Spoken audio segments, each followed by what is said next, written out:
আসসালামু আলাইকুম ওয়া বারাকাতুহু। আজকে ইনশাআল্লাহ বারজাক দ্য আদার সাইড এই সিরিজ থেকে আরো নতুন দুটি ভিডিও আলোচনা করার চেষ্টা করব।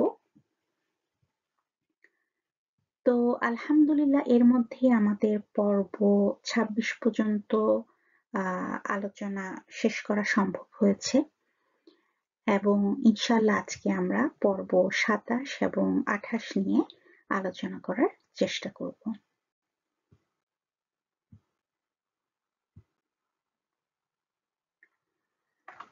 তো চলুন আমরা শুরু করি। বিসমিল্লাহির রহমানির রহিম। পর্ব ২৭ বা এপিসোড 27 আমাদেরকে আসলে লাইলাতুল কদর সম্পর্কে বলবে। সাধারণত লাইলাতুল কদর সম্পর্কে বা লাইলাতুল কদর এই রাত সম্পর্কে, এই রাতের যে গুরুত্ব মাহাত্ম্য সেটা সম্পর্কে আমরা মোটামুটি সব মুসলিমরাই জানি। তবে এই সিরিজে এই এপিসোডে মূলত আমাদেরকে লাইলাতুল কদর কিভাবে আসমানে, জমিনে এবং সেই সাথে বারজাক জীবনেও আসলে বারজাক জীবনের যারা অধিবাসী তাদের জন্য কিভাবে গুরুত্বপূর্ণ সে সম্পর্কে আসলে বলার চেষ্টা করবে। এবং পর্ব ২৮ বা এপিসোড 28 সেখানে আমাদেরকে তাহাজ্জুদ নামাজের যে গুরুত্ব সে সম্পর্কে বলবে।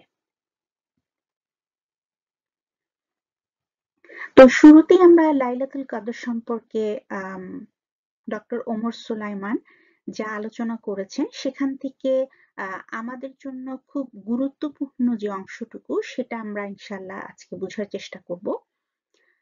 তো উনি বলতেছেন যে লাইলাতুল কদর হচ্ছে আল্লাহ সুবহানাহু ওয়া তাআলার পক্ষ থেকে অসীম রহমতের একটা রাত।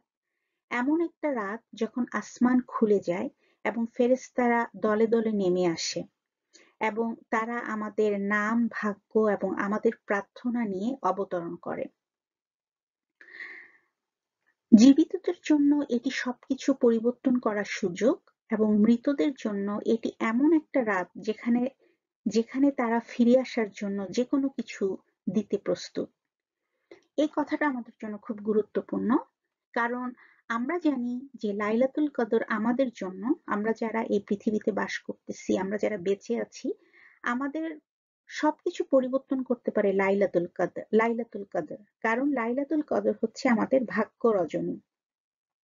এই রাতে আমরা জানি যে আমাদের ভাগ্য নির্ধারিত হয়, আমাদের যে দোয়া সেগুলো আল্লাহ সুবহানাহু ওয়া তাআলা কবুল করে নেন, কারণ আমরা আল্লাহ সুবহানাহু ওয়া তাআলার অনেক নিকটে চলে যেতে পারি এই রাতে। তো আল্লাহ সুবহানাহু ওয়া তাআলা আমাদেরকে ক্ষমা করে দেন, আমাদের দোয়া কবুল করে নেন, আমাদের সমস্ত বছরের ভাগ্য নির্ধারণ করেন। কাজে এটা আমাদের জন্য খুবই গুরুত্বপূর্ণ। কিন্তু যারা বারজাখে আছেন, যারা এই দুনিয়া থেকে চলে গেছেন, তারাও কিন্তু এই রাত সম্পর্কে অবহিত এবং তাদেরকে যদি আরেকবার সুযোগ দেওয়া হতো এই রাতটা পাওয়ার জন্য, তাহলে তারা সবকিছুর বিনিময়ে হলেও এই রাতটা ফিরে ফিরে ফিরে পেতে চাইতেন। সুবহানাল্লাহ। এই কথাটা শোনার পরে আমাদের অনুভূতিটা কেমন হওয়া উচিত, যে আমরা যারা দুনিয়াতে আছি তারা অনেকেই কিন্তু লাইলাতুল কদরকে সেভাবে আসলে আমরা বুঝি রাতটা অত্যন্ত গুরুত্বপূর্ণ, কিন্তু সেভাবে আমরা আমল করি না বা করতে আসলে আমাদের সেরকম একটা প্রচেষ্টাও থাকে না সব সময়। কিন্তু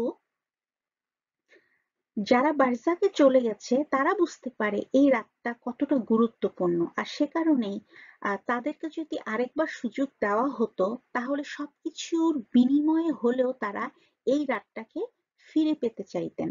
এবং আমাদের একজন ইমাম ইবনে আল জাউজি উনি বলেন, আল্লাহর কসম, যদি কবরবাসীদের বলা হতো যে কোনো ইচ্ছা করো, তাহলে তারা রমজানের আরেকটি দিনের কামনা করতেন। সুবহানাল্লাহ।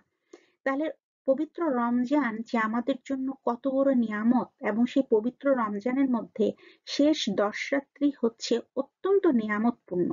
আর এই শেষ 10 রাত্রির মধ্যে আমরা জানি যে বিভিন্ন আমাদের বেশিরভাগ স্কলারের মতেই, বেশিরভাগ আলেমের মতেই শেষ 10 রাতের মধ্যে যে কোনো একটা বেজোড় রাতেই কিন্তু লাইলাতুল কদর হওয়ার সম্ভাবনা বেশি। তো সে কারণেই সুবহানাল্লাহ, আমরা কত অবহেলায় হয়তো আমাদের রমজানগুলো পার করি, আমাদের শেষ 10 রাত্র এবং বেজোড় রাত্রিগুলোকে পার করি। কিন্তু যারা দুনিয়া থেকে চলে গেছেন তাদেরকে যদি আরেকবার সুযোগ দেওয়া হতো তাহলে তারা রমজান মাসের আরেকটা দিনের কামনা করতেন, একটা রমজান মাসের একটা দিনকে তারা ফিরে পেতে চাইতেন, তারা হয়তো লাইলাতুল কদরের রাতকে ফিরে পেতে চাইতেন। সুবহানাল্লাহ, আল্লাহ যেন আমাদেরকে লাইলাতুল কদরের গুরুত্ব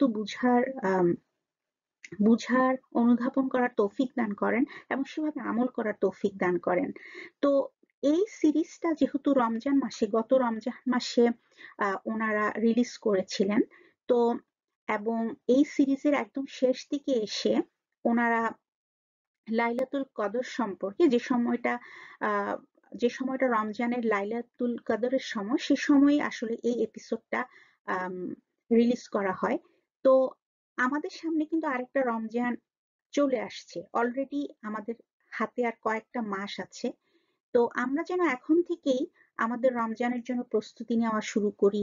আমরা কিভাবে দোয়া করব, আমরা আগামী একটা বছর আল্লাহ সুবহানাহু ওয়া তাআলার কাছ থেকে কিভাবে আমাদের বছরটাকে সাজাতে চাই, দেখতে চাই, পেতে চাই, সেটার জন্য আমরা দোয়া লিস্ট তৈরি করা শুরু করতে পারি এবং আমরা এটা অনুভব করার চেষ্টা করতে পারি যে আমাদের কাছে এই যে সুযোগটা, এই সুযোগটা আম আল্লাহ সুবহানাহু ওয়া তাআলা যদি আমাদেরকে হায়াত দেন তাহলে হয়তো আমরা আরো বহুবার পাবো। কিন্তু যদি সেটা না হয় তাহলে এমনও হতে পারে আমাদের অনেকের জীবনে হয়তো এই রমজানই হবে শেষ রমজান। সেজন্যই আমাদেরকে আসলে এই সুযোগটাকে কাজে লাগানোর সর্বোত্তম চেষ্টা করা উচিত। তো আল্লাহ সেই তৌফিক আমাদের সবাইকে দান করুন। তো তারপর ডক্টর ওমর সুলাইমান বলতেছেন, কেবল একটা সিজদা, করুণায় সিক্ত করুণায় সিক্ত আকাশের নিচে আরো একটি প্রার্থনা, একটি আন্তরিক দোয়া কারো কবরে রহমতের বাতাসের মতো পৌঁছাতে পারে। সুবহানাল্লাহ। তো এই কথাটাও আমাদের জন্য খুব গুরুত্বপূর্ণ যে আমরা জানি যারা দুনিয়া থেকে চলে গেছে অলরেডি, তাদের তো আর আমল করার কোনো সুযোগ নাই, কিন্তু তারা কিন্তু আমাদের মুখাপেক্ষী। আমরা এর আগের এপিসোড গুলোতেই আমরা দেখতেছি যে কিভাবে তারা আমাদের কাছ থেকে গিফট আশা করে, আমাদের দোয়া সাদাকা ভালো আমলের মাধ্যমে তাদের অবস্থানের পরিবর্তনের জন্য তারা আকাঙ্ক্ষা করে। তো সে কারণেই আমাদেরকে কিন্তু এই বিশেষ যে রাত্রিগুলা, বিশেষ করে রমজান মাসের শেষ 10 রাত এবং শেষ 10 রাতের মধ্যেও বেজোড় রাত্রিগুলো, লাইলাতুল কদরের যে রাত্রিগুলো, সেগুলোর সময় আমাদের যারা প্রিয়জন যারা চলে গেছে আর যারা আমাদের পরিচিত না হতে পারে, কিন্তু যারাই মুমিন বিশ্বাসী, যারাই দুনিয়া থেকে চলে গেছে, আমাদের উম্মাহ হতে যারা চলে গেছে, তাদের সবার জন্য কিন্তু আমাদের এই সময়গুলোতে খুব বেশি বেশি করে দোয়া করা উচিত, যেন আল্লাহ সুবহানাহু ওয়া তাআলা আমাদেরকে ক্ষমা করে দেন, ওনাদেরকেও ক্ষমা করে দেন এবং আমাদের অবস্থান এই পৃথিবীতে যেরকম আমরা পরিবর্তন করতে চাই, তেমনি ভাবে আল্লাহ সুবহানাহু ওয়া তাআলা যেন বারজাখ জীবনে ওনাদের জন্য একটি সুন্দর অবস্থান তৈরি করে দেন। তো সেই দোয়া আমাদেরকে, মানে সেই দোয়া আমাদের খুব বেশি করে করা উচিত। আমাদের সিজদা, আমাদের আম করুণা সিক্ত প্রার্থনা, দোয়া হয়তো তাদের কবরে রহমতের বাতাসের মতো পৌঁছে যেতে পারে। এবং ডক্টর ওমর সুলাইমান আরো বলতেছেন, এই রাতে আপনি যা করেন তা গুরুত্বপূর্ণ আপনার ভবিষ্যতের জন্য, আপনার আখিরাত এবং যারা আর নিজের পক্ষে কথা বলতে পারে না তাদের জন্য। অর্থাৎ এই কথাগুলো আমরা আসলে এতক্ষণ বললাম যে এটা আমাদের জন্য যেরকম গুরুত্বপূর্ণ, যেহেতু এটা ভাগ্য রজনী, কাজেই আমাদের ভবিষ্যতের জন্য এই লাইলাতুল কদর যেমন গুরুত্বপূর্ণ, তেমনি আমাদের শুধু দুনিয়ার জীবন না, আমাদের আখিরাতের যে জীবন সেটাও আমাদের ভবিষ্যতে অপেক্ষা করতেছে। কাজেই আমাদের দুনিয়ার ভবিষ্যৎ জীবন এবং আখিরাতের ভবিষ্যৎ জীবন এবং সেই সাথে আমাদের যারা প্রিয়জন চলে গেছে অথবা আমাদের উম্মার মধ্যে থেকে যারা চলে গেছে, বিশ্বাসী মুমিন যারাই চলে গেছে, তারা আমাদের পরিচিতই হোক অপরিচিতই হোক, তাদের সবার জন্য এই রাতটা অনেক গুরুত্বপূর্ণ। আমরা যেন নিজেদের জন্য দোয়া করি এবং তাদের জন্য দোয়া করি। এবং আমরা জানি যে আমাদের রাসূল সাল্লাল্লাহু আলাইহি সাল্লাম আমাদেরকে বলছেন যে লাইলাতুল কদর হলো ভাগ্য রজনী, এবং এই রজনীতেই আল্লাহ সুবহানাহু ওয়া তাআলা রাসূল সাল্লাল্লাহু আলাইহি সাল্লামকে প্রথমবারের মতো ওহী নাজিল করেন। এবং আবু হুরায়রা রাদিয়াল্লাহু আনহু কর্তৃক যে হাদিস থেকে আমরা জানতে পারি যে রাসূল সাল্লাল্লাহু আলাইহি সাল্লাম আমাদেরকে বলছেন, যে ব্যক্তি লাইলাতুল কদরে ঈমানের সাথে এবং আল্লাহর কাছ থেকে সওয়াবের আশায় নামাজে দাঁড়াবে, তার অতীতের সমস্ত পাপ ক্ষমা করে দেওয়া হবে। তো সুবহানাল্লাহ, এটাও এই হাদিসগুলো বেশ কমন এবং আমরা প্রত্যেকেই হয়তো জানি। তো সে কারণে আমাদের এই লাইলাতুল কদর, যেটা অলরেডি চলে গেছে, কিন্তু সামনে আমাদের জন্য আরেকটা লাইলাতুল কদর আসতেছে, সামনে আমাদের জন্য আবার রমজান আসতেছে। তো আমরা যেন সেই রমজানে অনেক বেশি ক্ষমা চাই আল্লাহ সুবহানাহু ওয়া তাআলার কাছে, আমাদের নিজেদের জন্য ক্ষমা চাই, এবং যারা এই দুনিয়া থেকে বারজাখ জীবনে চলে গেছে তাদের জন্য যেন আমরা খুব বেশি করে ক্ষমা চাই। এবং আমাদের স্কলাররা একটা জিনিস বলছেন, একটা তুলনা করছেন, সেটা হচ্ছে আমরা জানি যে আমাদের রাসূল সাল্লাল্লাহু আলাইহি সাল্লামের জীবনে ইসরা ওয়াল মিরাজ, বা আমরা যেটাকে মিরাজ বলি সাধারণত, সেই মিরাজের যে ঘটনাটা সেটা খুবই গুরুত্বপূর্ণ। ওনার লাইফের একটা টার্নিং পয়েন্ট সেই মিরাজের যে রাতটা, তো যেটাতে উনি পবিত্র মক্কা থেকে মসজিদুল আল আকসা পর্যন্ত চলে যান। সেখান থেকে উনি সাত আসমানের উপরে পরিভ্রমণ করে আল্লাহ সুবহানাহু ওয়া তাআলার সাথে সাক্ষাৎ করেন। তো এই রাত্রটা ওনার জন্য অনেক গুরুত্বপূর্ণ একটা রাত ছিল।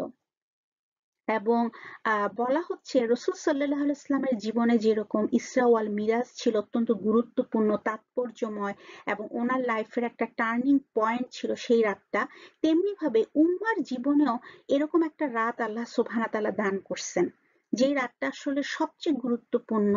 এবং সেই রাতটা হচ্ছে আমাদের ভাগ্য রজনী, আমাদের লাইলাতুল কদর। এই রাতে ইসরা ওয়াল মিরাজে যেমন রাসূল সাল্লাল্লাহু আলাইহি সাল্লাম আল্লাহ সুবহানাহু ওয়া তাআলার সাথে সাক্ষাৎ করতে পারছেন, তেমনি ভাবে এই যে রাতটা লাইলাতুল কদর, এই রাতে কিন্তু আমরা আল্লাহ সুবহানাহু ওয়া তাআলার অতি নিকটে চলে যেতে পারি। আল্লাহ সুবহানাহু ওয়া তাআলা আমাদের জন্য আসমানের দরজা খুলে দেন। তো সেই জন্য আমাদের স্কলাররা বলতেছেন যে লাইলাতুল কদর হচ্ছে উম্মার নাইট জার্নি, উম্মার নাইট জার্নি, অর্থাৎ সমস্ত মুসলিম উম্মাহ, সমস্ত বিশ্বাসীদের জন্য, সমস্ত ঈমানদারদের জন্য, সমস্ত মুমিনদের জন্য এই রাতটা হচ্ছে ইসরা ওয়াল মিরাজের রাতের মতো গুরুত্বপূর্ণ। কারণ এই রাতে আল্লাহ সুবহানাহু ওয়া তাআলা আসমানের দরজা খুলে দেন, ফেরেশতারা দলে দলে নেমে আসে, এবং আল্লাহ সুবহানাহু ওয়া তাআলাকে আমরা দেখতে পাই না, কিন্তু আল্লাহ সুবহানাহু ওয়া তাআলার সাথে আসলে আমাদের একটা অতি নিকটবর্তী একটা অবস্থান তৈরি হয়, এবং আল্লাহ সুবহানাহু ওয়া তাআলা আমাদেরকে ক্ষমা করে দেন এবং সত্যিকার অর্থে আমরা আল্লাহ সুবহানাহু ওয়া তাআলার খুবই নৈকট্যপূর্ণ একটা সান্নিধ্য লাভ করি, যেটা হয়তো আমরা এক্স্যাক্টলি ফিল করতে পারি না, কিন্তু আমাদের ইবাদতের মাধ্যমে আমাদের অন্তরের ইখলাস এবং আমাদের অন্তরের যদি সেই সিনসিয়ারিটি থাকে, তাহলে আমরা সেই প্রশান্তিটা লাভ করতে পারবো, যদি আমরা সেভাবে ইবাদত করতে পারি, সেভাবে ক্ষমা চাইতে পারি, সেভাবে আল্লাহ সুবহানাহু ওয়া তাআলার কাছে দোয়া করতে পারি। তো এই যে ওভারঅল যে এপিসোডটা, এই এপিসোড থেকে আমরা মূলত যে জিনিসটা জানতে পারি সেটা হচ্ছে যে মূলত এই দুটো এপিসোডেরই মূল যে থিমটা, সেই থিমটা হচ্ছে যে আল্লাহ সুবহানাহু ওয়া তাআলার সাথে আমাদের অবস্থান কিভাবে নৈকট্যপূর্ণ করা যায়। তো আল্লাহ সুবহানাহু ওয়া তাআলার খুব নৈকট্য বা সান্নিধ্য আমরা কিভাবে বাড়াতে পারি, সেরকম একটা সুযোগ হচ্ছে আমাদের জন্য লাইলাতুল কদর, যে রাতে আল্লাহ সুবহানাহু ওয়া তাআলার সাথে আমাদের খুবই নৈকট্যপূর্ণ একটা সম্পর্ক তৈরি হয়। তেমনি ভাবে আমাদের জন্য আরেকটা সুযোগ হচ্ছে আল্লাহ সুবহানাহু ওয়া তাআলার সাথে আরেকটা নৈকট্যপূর্ণ আহ নৈকট্য আল্লাহ সুবহানাহু ওয়া তাআলার নৈকট্য পাওয়ার জন্য আরেকটা বড় সুযোগ হচ্ছে আমাদের তাহাজ্জুদের নামাজ, আমাদের রাতের যে নামাজ, আমাদের কিয়ামুল লাইল, এবং রাতের শেষ তৃতীয়াংশে আল্লাহ সুবহানাহু ওয়া তাআলার সামনে দাঁড়িয়ে যে আমরা নামাজ পড়ি, যেটাকে আমরা তাহাজ্জুদের নামাজ বলি, সেই নামাজটাও কিন্তু আমাদের জন্য একটা বড় সুযোগ। তো আল্লাহ সুবহানাহু ওয়া তাআলার নৈকট্য লাভের জন্য লাইলাতুল কদর কিন্তু আমরা বছরে শুধু একবারই পাই, বছরে একটা রাতই কিন্তু লাইলাতুল কদর।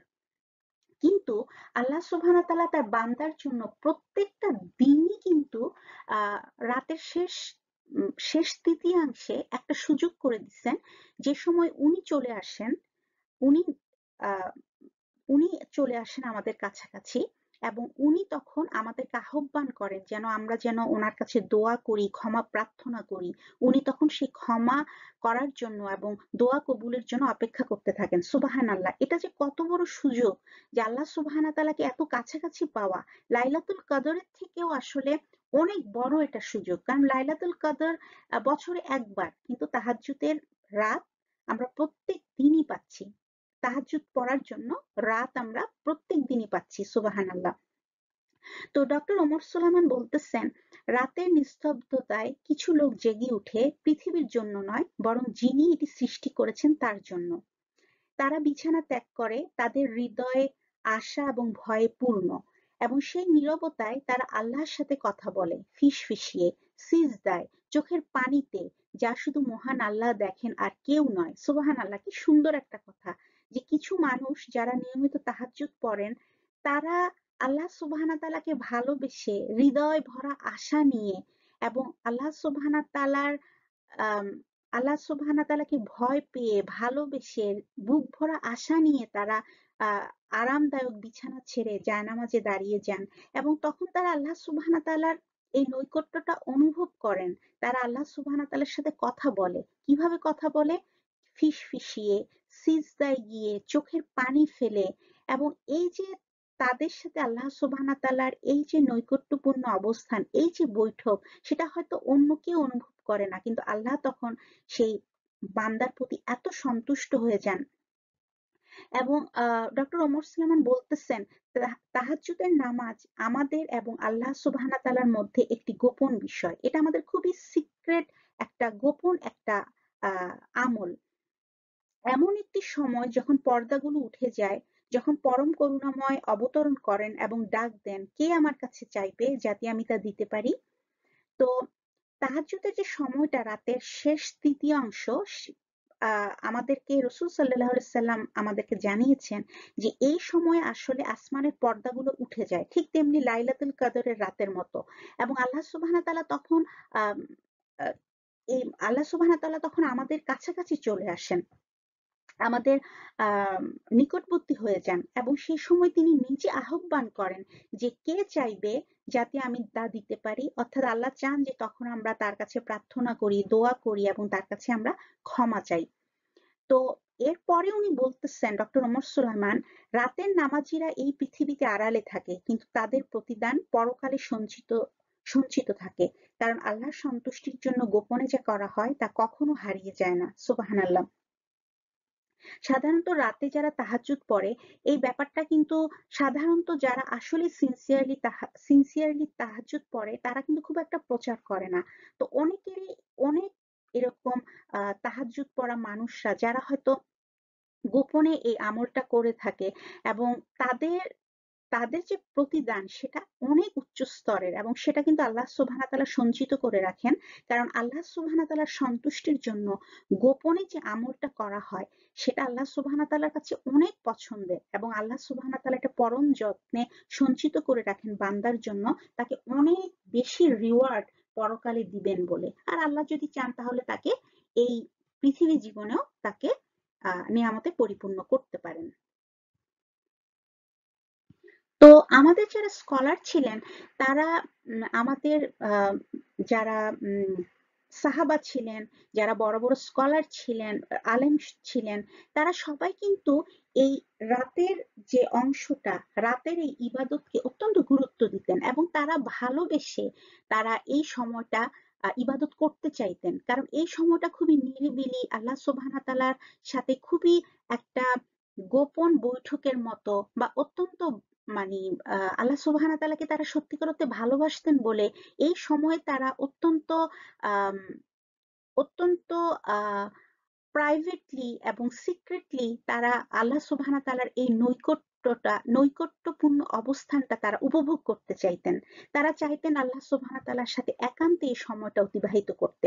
এই জন্য অনেক স্কলার আছেন যে, যেমন একজন বলেন যে যদি নাইট প্রেয়ার অর্থাৎ এই কিয়ামুল লাইল না থাকতো, তাহলে এই দুনিয়াতে আসলে ওনার মানে বেঁচে থাকার কোনো আগ্রহই থাকতো না।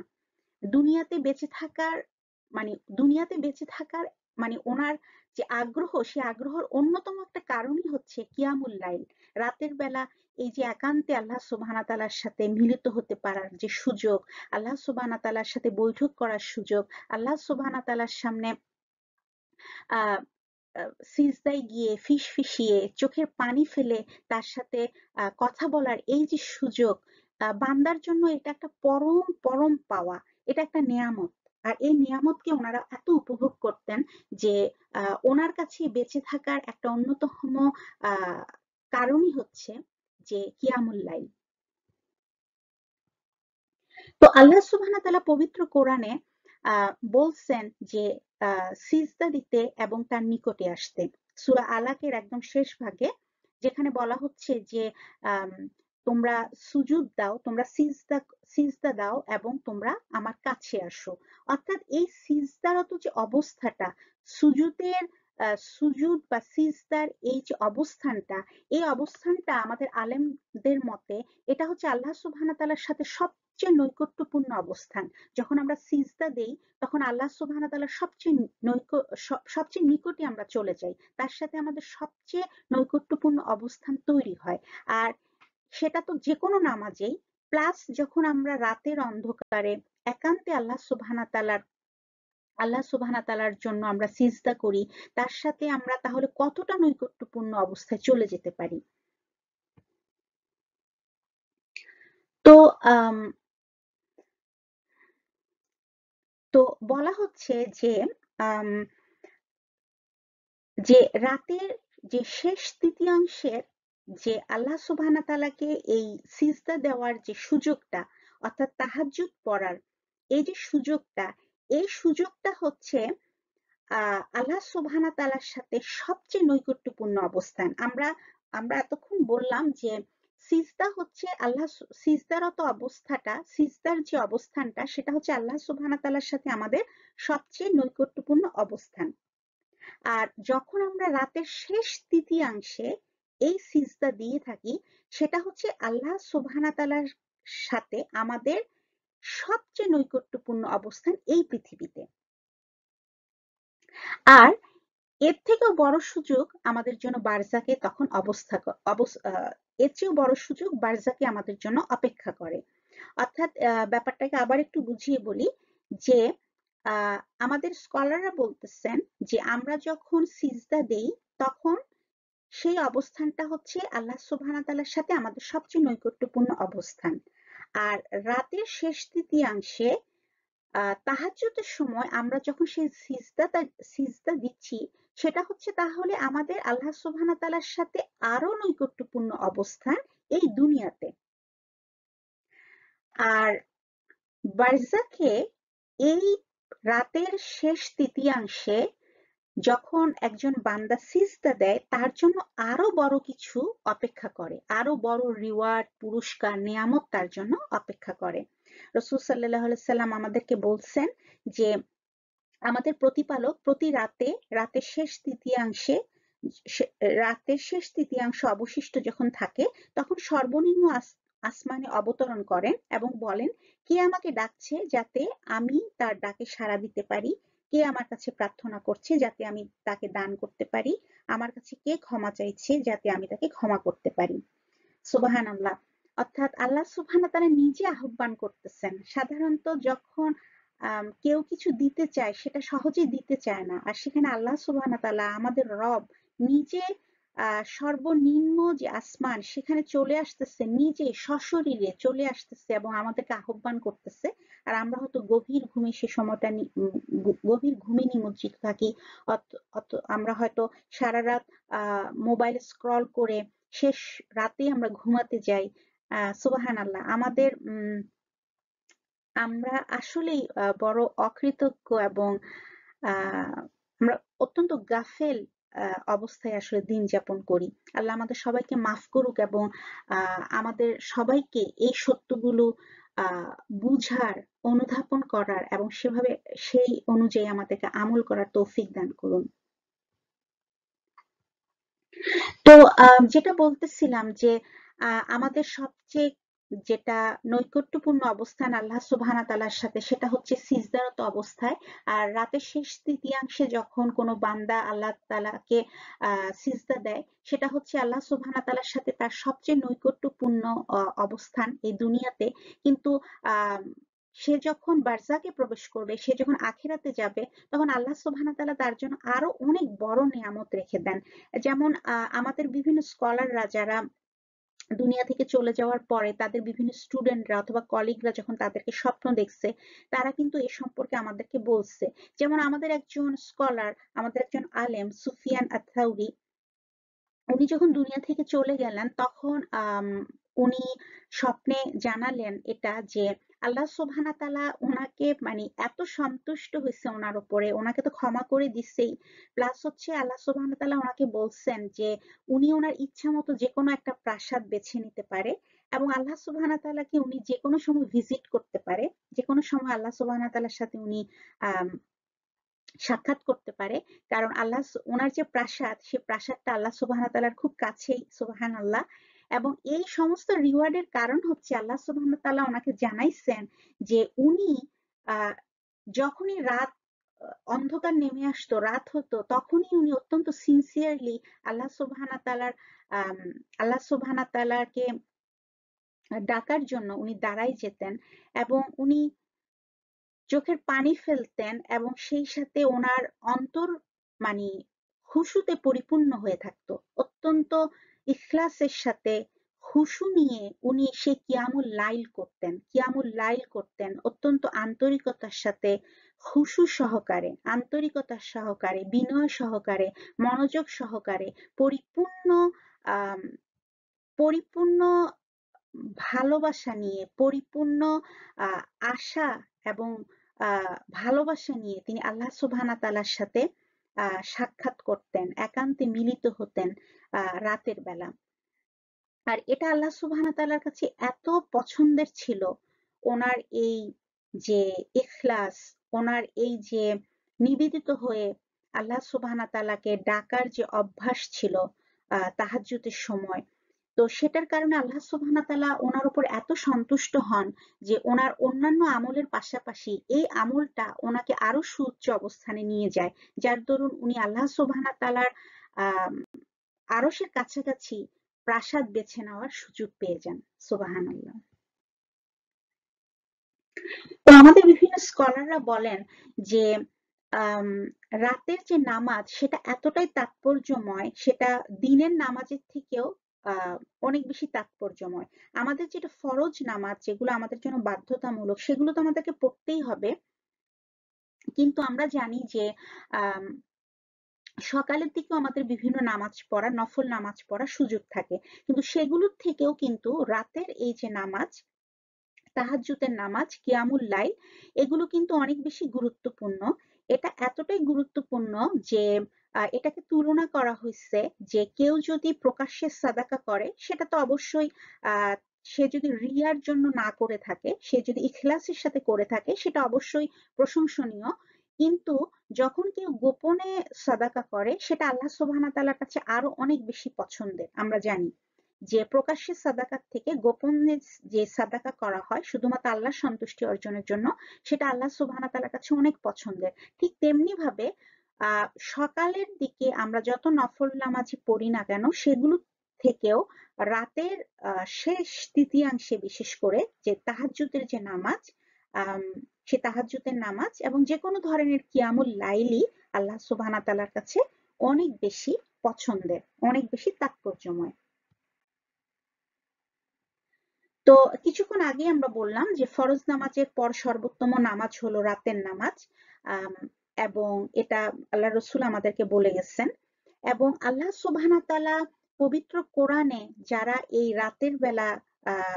রাতের বেলা তাদের আরামদায়ক বিছানা ছেড়ে তার ইবাদতের জন্য এভাবে তাদের বিছানা ছেড়ে আরামদায়ক বিছানা ছেড়ে কেউ যখন এভাবে তার জন্য তার ইবাদতের জন্য আসে, সেটা আল্লাহ সুবহানাহু ওয়া তাআলার কাছে এতটাই পছন্দের, যার দরুন আল্লাহ সুবহানাহু ওয়া তাআলা পবিত্র কোরআনে বলতেছে যে যারা তাদের বিছানা ছেড়ে তাদের প্রতিপালককে আশা ও ভয়ের সাথে ডাকে এবং আমরা তাদের জন্য যা রিজিক দিয়েছি তা থেকে দান করে, কোনো ব্যক্তি কল্পনা করতে পারে না যে তাদের কাজের প্রতিদান হিসাবে তাদের জন্য কি কি আনন্দ সঞ্চিত রয়েছে।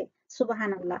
মানে এই জিনিসটাকে আল্লাহ সুবহানাহু ওয়া তাআলার এটার মানে ভার্চুটা বুঝানোর জন্য বলতেছেন যে মানে এটা আল্লাহর কাছে কতটা পছন্দের। কারণ আমরা জানি যে রাতের বেলা ঘুম থেকে উঠে আরামদায়ক বিছানা ছেড়ে এভাবে উঠাটা কোনো সহজ ব্যাপার না। কিন্তু শুধুমাত্র আল্লাহ সুবহানাহু ওয়া তাআলাকে ভালোবেসে আশা এবং ভয়ের সাথে যখন কোনো বান্দা এই কাজটা করে, তখন মানে আল্লাহ সুবহানাহু ওয়া তাআলা আসলে মানে সেই বান্দার জন্য মানে উনি এত কিছু সঞ্চিত করে রাখছেন যে বান্দা আসলে সেটা কল্পনা করারও ক্ষমতা রাখে না। উনি এভাবেই জিনিসটাকে পবিত্র কোরআনে উল্লেখ করছেন। তো এই সবকিছু জানার পরে এই দুটো এপিসোডে আমরা যে জিনিসগুলো জানলাম যে আমাদের জন্য আল্লাহ সুবহানাহু ওয়া তাআলার নৈকট্য পাওয়ার জন্য আল্লাহ সুবহানাহু ওয়া তাআলার নৈকট্য লাভ যে কোনো বান্দার জন্যই একটা পরম আকাঙ্ক্ষার বিষয়। এবং আমরা জানি যে দুনিয়া জীবনে আমরা আমাদের বিভিন্ন আমলের মাধ্যমে এই নৈকট্যপূর্ণ অবস্থান যদি আমরা তৈরি করতে পারি, তাহলে ইনশাআল্লাহ আমরা আশা করতে পারি যে বারজাখ জীবনে আমরা আল্লাহ সুবহানাহু ওয়া তাআলার সান্নিধ্য, নৈকট্য লাভ করতে পারবো। আমরা যদি দুনিয়া জীবনে সে প্রচেষ্টাটা অব্যাহত রাখি, তাহলে নিশ্চয়ই আমরা বারজাখেও তার নৈকট্য এবং সান্নিধ্য অর্জন করতে পারবো। আর সে কারণেই আমাদেরকে বলা হচ্ছে এই দুটো এপিসোডে যে আমরা কিভাবে তার সান্নিধ্য, আমরা তার নৈকট্য এবং সান্নিধ্য আমরা লাভ করতে পারি। আহ লাভ করতে পারি সেটার জন্য দুটা অন্যতম উপায় হচ্ছে একটা হচ্ছে লাইলাতুল কদরের রাতকে কাজে লাগানো, আরেকটা হচ্ছে প্রত্যেক রাতে তাহাজ্জুদের নামাজের মাধ্যমে আহ তাহাজ্জুদের নামাজ পড়ার চেষ্টা থাকা। এই দুটা উপায়কে যদি আমরা কাজে লাগাই, তাহলে আমরা দুনিয়া জীবন থেকে আসলে এমন একটা আমাদের অবস্থান বা পজিশন তৈরি করতে পারবো যে আল্লাহ সুবহানাহু ওয়া তাআলা আমাদের উপর সন্তুষ্ট থাকবেন। এবং তাহলে ইনশাআল্লাহ আমরা দুনিয়াতে এবং আখিরাতেও ইনশাআল্লাহ আল্লাহ সুবহানাহু ওয়া তাআলার অনেক আল্লাহ সুবহানাহু ওয়া তাআলার যে সান্নিধ্য এবং নৈকট্য সেটা ইনশাআল্লাহ আমরা অর্জন করতে পারবো। তো যেহেতু এগুলো খুবই গুরুত্বপূর্ণ, সে কারণে আমাদের প্রত্যেক রাতেই আসলে তাহাজ্জুদ পড়ার একটা অভ্যাস গড়ে তোলার চেষ্টা করা উচিত। কারণ তাহাজ্জুদ শুধু নামাজই না, তাহাজ্জুদ সম্পূর্ণভাবে আমাদের জন্য একটা লাইফস্টাইল হয়ে যেতে পারে। কারণ কেউ যদি সত্যিকার অর্থে তাহাজ্জুদ পড়ার ইচ্ছা করে বা অভ্যাস গড়ে তোলার চেষ্টা করে, তাহলে তাকে কিন্তু ওভারঅল লাইফস্টাইলটাই চেঞ্জ করতে হবে। যেমন একটু সকাল সকাল ঘুমিয়ে যেতে হবে তাকে, মানে তার ওভারঅল লাইফস্টাইলের মধ্যে এটার একটা সুন্দর একটা প্রভাব পড়বে, যেটা আসলে তাকে অন্য অনেক খারাপ কাজ থেকেও আসলে তাকে আস্তে আস্তে ক্রমাগত সরাতে থাকবে। তো কিভাবে আমরা এরকম একটা সুন্দর অভ্যাস করতে পারি? তো আমরা হয়তো প্রথম দিকে হয়তো প্রত্যেক রাতে না পারলেও আমরা হয়তো কোনো একটা সপ্তাহের মধ্যে কোনো একটা রাতকে আমরা সিলেক্ট করতে পারি যে এই রাতে আমরা তাহাজ্জুদ পড়ার চেষ্টা করব। তারপর আমরা সেভাবে নিয়ত করার চেষ্টা করব যে আমরা তাহাজ্জুদ পড়তে চাই, তাহলে আমাদের জন্য একটা প্ল্যান থাকতে হবে যে আমরা সকাল সকাল ঘুমিয়ে পড়তে হবে, আমাদেরকে অ্যালার্ম বা ঘড়িতে টাইমটা আমাদের সেট করে রাখতে হবে যে আমরা যেন আসলে উঠতে পারি। এবং প্রথম দিকে আমাদেরকে খুব দীর্ঘ সময় তাহাজ্জুদ পড়ার দরকার নাই, শুধু 2 রাকাত সিম্পল ভাবে পড়ে আমরা যেন আসলে ইখলাসের সাথে খাস নিয়তে যেন আমরা দোয়া করি আল্লাহ সুবহানাহু ওয়া তাআলার কাছে। আর এভাবে যেন আসলে ক্রমাগত আমরা গ্রাজুয়ালি যেন সেই জিনিসটাকে আমরা বৃদ্ধি করতে থাকি। আস্তে আস্তে যখন এটা আমাদের একটা অভ্যাসে পরিণত হবে এবং দেখা যাবে যে আসলে এটা পুরা ওভারঅল আমাদের লাইফস্টাইলকে এমন ভাবে চেঞ্জ করে দিচ্ছে যে আমরা আল্লাহ সুবহানাহু ওয়া তাআলার অনেক নিকটে চলে আসছি। এবং এই জিনিসটা কিন্তু আমরা এই এপিসোডে দেখতে পাই যে আনোয়ার প্রথম দিকের এপিসোড গুলোতে আমরা আনোয়ারকে যেভাবে দেখি, আমরা এখন কিন্তু দেখছি যে ক্রমাগত আনোয়ার চেঞ্জ হয়ে যাচ্ছে এবং আল্লাহ সুবহানাহু ওয়া তাআলার নৈকট্য লাভের আকাঙ্ক্ষায় সে যখন আসলেই সে প্রচেষ্টাগুলো সে নিয়োজিত আছে, সেটার কিন্তু একটা ফল কিন্তু সে পাচ্ছে। এবং ওভারঅল যে জিনিসটা হয় যে এভাবে যখন আল্লাহ সুবহানাহু ওয়া তাআলার নৈকট্য লাভ করা আমাদের পক্ষে সম্ভব হয়, তখন কিন্তু আমাদের অন্তরগুলো আসলে এক ধরনের প্রশান্তিতে ভরে যায়। সেই প্রশান্তিটা আমাদের জন্য একটা শক্তিতে পরিণত হয়, যেটা আমাদেরকে যে কোনো কঠিন সময়গুলোতেও আসলে সবরের সাথে থাকার, কৃতজ্ঞতার সাথে থাকার শক্তি যোগায়। তো আল্লাহ সুবহানাহু ওয়া তাআলা আমাদের সবাইকে আসলে এ ধরনের কাজগুলো করার, অ্যাক্টিভিটি গুলো করার তৌফিক দান করুক। এবং যে অ্যাক্টিভিটি গুলো আমরা করব সেটা যেন আমরা আসলে শুধুমাত্র আল্লাহ সুবহানাহু ওয়া তাআলার সন্তুষ্টির জন্য খাস নিয়তে করি এবং যতটা সম্ভব গোপনে করতে পারলে এই কাজগুলো সবচেয়ে ভালো। আমাদের নিজেদের একটা সিক্রেট গার্ডেন অফ ডিডস করা উচিত, অর্থাৎ আমাদের একটা বাগান তৈরি করতে চাই আমরা, যেই বাগানটার মধ্যে আমাদের গোপন আমলগুলো দিয়ে আমরা সাজাবো। যে আমলগুলোর কথা একমাত্র আল্লাহ সুবহানাহু ওয়া তাআলা ছাড়া, আল্লাহ সুবহানাহু ওয়া তাআলা এবং আমরা নিজে ছাড়া আর কেউ জানবে না। আমরা সেরকম গোপন ভালো কাজগুলো শুধুমাত্র আল্লাহ সুবহানাহু ওয়া তাআলার সন্তুষ্টি অর্জনের জন্য আমরা করার চেষ্টা করব। আমরা খুব আস্তে আস্তে শুরু করব এবং এবং খাস নিয়তে ইখলাসের সাথে যদি আমরা করতে থাকি, তাহলে ইনশাআল্লাহ এর মধ্যে বারাকা এবং রহমত চলে আসবে। তো আল্লাহ সুবহানাহু ওয়া তাআলা আমাদের সবাইকে তৌফিক দান করুক সবকিছু বুঝার, অনুধাবন করার এবং আমল করার। এবং আমার যদি কিছু ভুল হয়, আল্লাহ সুবহানাহু ওয়া তাআলা আমাকে ক্ষমা করে দিন। আল্লাহ সুবহানাহু ওয়া তাআলা আমাদেরকে কবুল করে নিন। সুবহানাকা আল্লাহুম্মা বিহামদিকা আশহাদু আল্লা ইলাহা ইল্লা আনতা আস্তাগফিরুকা ওয়া আতুবু ইলাইক। আসসালামু আলাইকুম ওয়া রাহমাতুল্লাহি ওয়া বারাকাতুহু।